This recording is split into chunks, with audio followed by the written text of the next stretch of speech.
Hi guys, welcome back my YouTube channel suffer with Bhupendra में आपका स्वागत है। जैसा कि आपको मालूम होगा, हम यूपी टेट 2026 व सुपर टेट 2026 को टारगेट करते हुए पर्यावरण अध्ययन की क्लास को हम चालू किए हुए हैं। हमारी कोशिश रहती है ज़्यादा से ज़्यादा उन प्रश्नों को पूछने की जो प्रीवियस ईयर एग्ज़ाम में पूछे गए हैं और आने वाले एग्ज़ाम की दृष्टि से बेहद ही इम्पोर्टेंट प्रश्नों की श्रेणी में आते हैं। चलिए प्रारंभ करते हैं आज की क्लास को। आज हमारी क्लास का ये 6वां लेक्चर होगा। चलिए सबसे पहले आज का प्रश्न हमारा प्रश्न क्रमांक 1, पारिस्थितिकी निकाय में ऊर्जा का प्राथमिक स्रोत है। ठीक, तो कह रहा पारिस्थितिकी निकाय में ऊर्जा का प्राथमिक स्रोत। तो देखिए प्राथमिक स्रोत में ऑप्शन ए कह रहा है किण्वन में उत्सर्जित ऊर्जा ऊष्मा, वनस्पति में संरक्षित शर्करा, ऑप्शन सी सौर ऊर्जा, ऑप्शन डी इनमें से कोई नहीं। तो ये देखिएगा पारिस्थितिकी निकाय में ऊर्जा का प्राथमिक स्रोत। तो देखिए पारिस्थितिकी निकाय में ऊर्जा का जो प्राथमिक स्रोत होता है वो होता है आपका सौर ऊर्जा या सोलर एनर्जी होता है। ठीक है, तो इम्पॉर्टेंट है और ये पूछा भी गया है प्रीवियस ईयर एग्जाम में। प्रश्न क्रमांक 2 है आपका खाद्य श्रृंखला फूड चेन में मानव है। तो देखिए ऑप्शन ए कह रहा है एक निर्माता है, ऑप्शन बी कह रहा है केवल प्राथमिक उपभोक्ता है, ऑप्शन बी कह रहा है केवल द्वितीयक उपभोक्ता है। तो आपको जानकारी होना चाहिए कि खाद्य श्रृंखला यदि जब हम फूड चेन को देखते हैं तो फूड चेन में जो इंसान आता है या जो मानव आता है वो प्राथमिक तथा द्वितीयक उपभोक्ता दोनों में गिना जाता है। ठीक है, प्राथमिक उपभोक्ता में भी आता है और द्वितीयक उपभोक्ता में भी आता है। इस वजह से आपका क्या हो जाएगा, ऑप्शन नंबर डी सही हो जाएगा। क्या सही हो जाएगा, डी। तो ध्यान रखिएगा कि खास श्रृंखला फूड चेन में जो मानव आता है वो प्राथमिक तथा द्वितीयक उपभोक्ता दोनों में आता है। अगला प्रश्न क्रमांक 3 है प्रथम पोषण स्तर के अंतर्गत आते हैं। तो देखिए प्रथम पोषण स्तर के अंतर्गत ऑप्शन ए कह रहा है शाकाहारी जंतु, ऑप्शन बी कह रहा है मांसाहारी जंतु, ऑप्शन सी कह रहा है सर्वभक्षी जंतु, ऑप्शन डी कह रहा है हरित पादप। तो प्रथम पोषण स्तर के अंतर्गत सबसे पहला जो आता है वो हरित पादप आते हैं, हरे पौधे आते हैं। ठीक, या छोटे छोटे घास के पेड़े आते हैं। तो प्रथम पोषण स्तर के अंतर्गत क्या हो जाएगा, आपका हरित पादप हो जाएगा। ऑप्शन नंबर क्या हो जाएगा, ऑप्शन नंबर डी आपका सही हो जाएगा। तो ध्यान रखिए प्रथम पोषण स्तर के अंतर्गत हरित पादप आते हैं। प्रश्न क्रमांक 4 है एक घास स्थली पारिस्थितिकी तंत्र के खाद्य श्रृंखला में विभिन्न घटकों का सही क्रम है। ठीक है, तो देखिए ऑप्शन ए कह रहा है घास टिड्डा मेढक सर्प, ऑप्शन बी कह रहा है घास टिड्डा सर्प मेढक, ऑप्शन सी कह रहा है टिड्डा मेढक घास सर्प, ऑप्शन डी कह रहा है इनमें से कोई नहीं। तो देखिए आपको मालूम होना चाहिए कि सबसे पहले खाद्य श्रृंखला में जो आता है वो आपका घास आता है, घास को टिड्डा खाता है, टिड्डा को मेढक खाता है और मेढक को सर्प खाता है। तो मतलब ये सारी चीज़ें एक दूसरे से रिलेट रहती हैं। घास को कौन खाएगा, टिड्डा खाता है, टिड्डा को मेढक खाता है और मेढक को कौन खाता है, सर्प खाएगा। तो इस तरह से पारिस्थितिक तंत्र में खाद्य श्रृंखला का जो सही क्रम होता है वो सबसे पहले घास हुआ, फिर टिड्डा हुआ, फिर मेढक हुआ और फिर लास्ट में क्या आ जाता है, सर्प आ जाता है।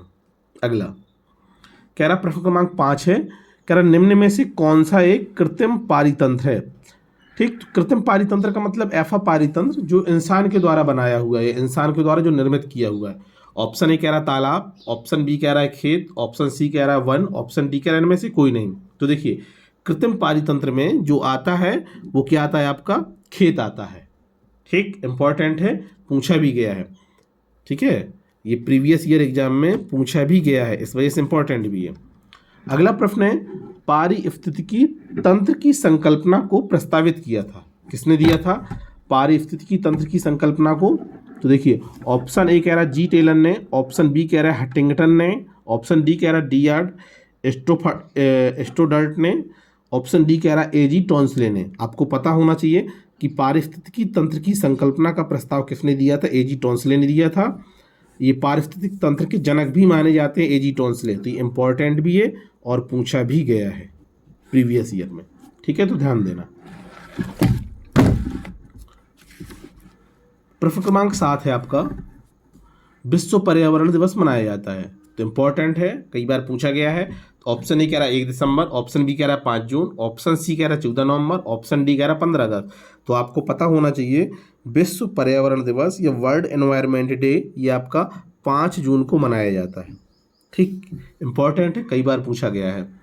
इको मार्क, प्रश्न क्रमांक 8 कह रहा इको मार्क उन भारतीय उत्पादों को दिया जाता है, ऑप्शन ए शुद्ध एवं मिलावट रहित हों, ऑप्शन बी प्रोटीन समृद्ध हों, ऑप्शन सी पर्यावरण के प्रति मैत्रीपूर्ण हों, ऑप्शन डी इनमें से कोई नहीं।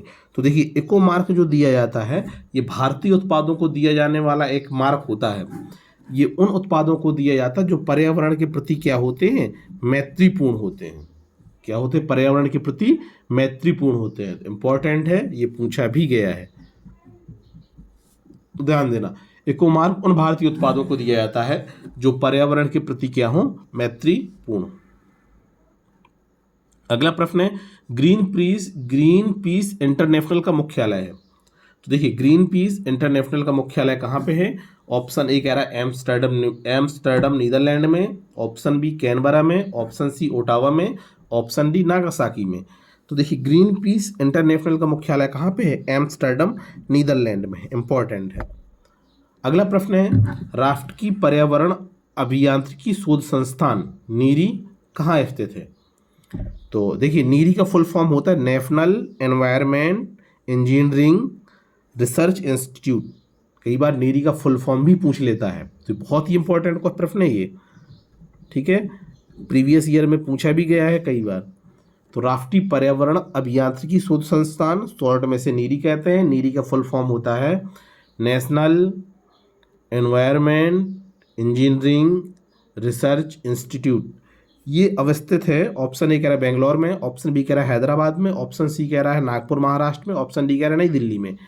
तो राष्ट्रीय पर्यावरण अभियांत्रिकी शोध संस्थान अर्थात नीरी का संस्थान अवस्थित है नागपुर महाराष्ट्र में। ऑप्शन सी सही हो जाएगा। क्या सही हो जाएगा? ऑप्शन सी सही हो जाएगा। ऑप्शन 11 है कह रहा विश्व मौसम विज्ञान संगठन का मुख्यालय अवस्थित है। ऑप्शन ए जेनेवा स्विट्जरलैंड में, ऑप्शन बी रोम में, ऑप्शन सी सिडनी में, ऑप्शन डी टोक्यो में। विश्व मौसम विज्ञान संगठन का मुख्यालय जो अवस्थित है वो जेनेवा, जो कि स्विट्जरलैंड के अंतर्गत आता है। कहाँ आता है? स्विट्जरलैंड के अंतर्गत। ध्यान रखिएगा कि विश्व मौसम विज्ञान संगठन का मुख्यालय जेनेवा स्विट्जरलैंड में अवस्थित है। अगला प्रश्न क्रमांक 12वां कह रहा है कि कह रहा है फूलों की घाटी अवस्थित है। ठीक है, फूलों की घाटी अवस्थित।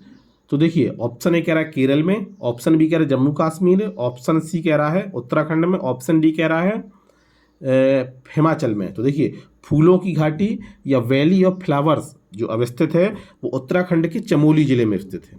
कहाँ स्थित है? उत्तराखंड के चमोली जिले में स्थित है। इंपॉर्टेंट है, कई बार पूछा गया है ये प्रश्न, प्रीवियस ईयर एग्जाम का रिपीटेड क्वेश्चन है। और जो क्वेश्चन प्रीवियस ईयर एग्जाम के रिपीटेड क्वेश्चन होते हैं उनके चांस ज़्यादा बढ़ जाते हैं क्योंकि फिर से एग्जाम में एग्जामिनर की कोशिश रहती है ज़्यादा से ज़्यादातर इंपॉर्टेंट प्रश्नों को देने की। अगला प्रश्न है प्रश्न क्रमांक 13 कह रहा है सर्वाधिक जैव विविधता पाई जाती है। तो ऑप्शन ए कह रहा है शांत घाटी केरल में, ऑप्शन बी कह रहा है कश्मीर में, ऑप्शन सी कह रहा है सुरमा घाटी में, ऑप्शन डी कह रहा है फूलों की घाटी में। तो देखिए सर्वाधिक जैव विविधता ये आपकी पाई जाती है शांत घाटी केरल में। ऑप्शन ए क्या हो जाएगा? सही हो जाएगा। इंपॉर्टेंट है, तो ध्यान देना सर्वाधिक जैव विविधता कहाँ पाई जाती है? शांत घाटी में पाई जाती है। और शांत घाटी कहाँ पे अवस्थित है? केरल में अवस्थित है। यदि हम फूलों की घाटी की बात करें तो वैली ऑफ फ्लावर्स ये स्थित है उत्तराखंड में, जो कि कहाँ? उत्तराखंड में चमोली जिले में स्थित है, चमोली में। तो ध्यान रखिएगा सर्वाधिक जैव विविधता कहाँ पाई जाती है? शांत घाटी केरल में पाई जाती है। उम्मीद करते हैं आपको हमारा ये सेशन पसंद आया होगा। यदि हमारी ये क्लास आपको पसंद आ रही हो तो आप हमारे YouTube channel suffer with Bhupendra को लाइक करें, शेयर करें, सब्सक्राइब करें और जुड़े रहे हमारे यूट्यूब चैनल के साथ। धन्यवाद।